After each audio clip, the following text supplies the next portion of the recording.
Alright, this is a spot where I want to do a relaxation video. I was actually going to do one today, but as you can see, it's starting to rain. So I figured, and I got to do it before they take these docks away, because once it starts getting to be winter, it only goes up to the beginning up there, and then this part goes, as far as I know, at least it did the last couple of years.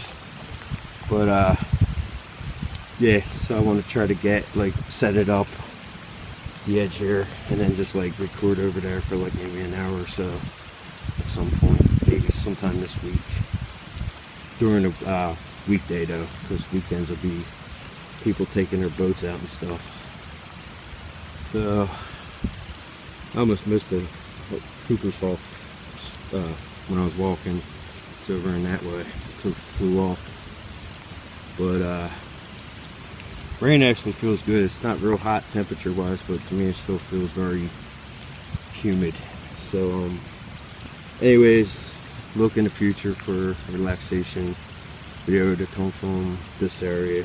I'd go over there, but I'm not sure if that's part of Penn Warner or not, so I don't want to get like slapped with a